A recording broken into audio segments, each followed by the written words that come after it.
My name is Dr. Vajra, and I'm Director of Research and Policy for Equity in the UC Davis School of Education. And I'm also the founder and director of SES, Sacramento Area Youth Leagues. My main concerns about the current education system is systemic inequality and the ways that young people are being pipelined into certain trajectories, whether that be to drop out and really kind of pushed into the streets and inevitably into prison, or given more tools because of their schools and their neighborhoods. So I just see this kind of bifurcation continuing to grow in our school system.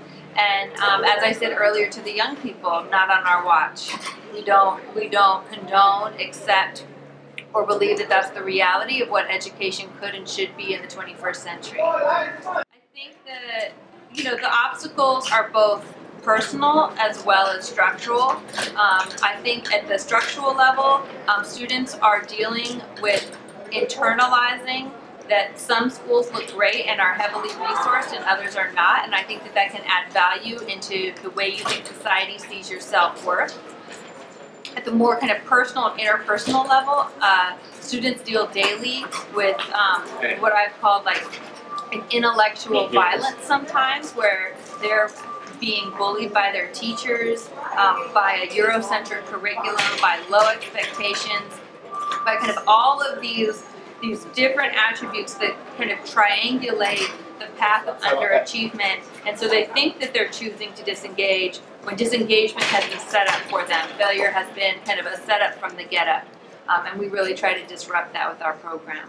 I mean, we try to teach by personal testimony, so it will be school is my hustle, and that just as much as there are barriers to achievement, it never stops a real warrior.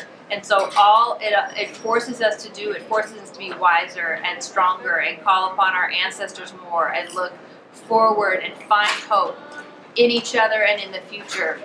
So I wish they would try to stop us, because generation after generation we continue to make change.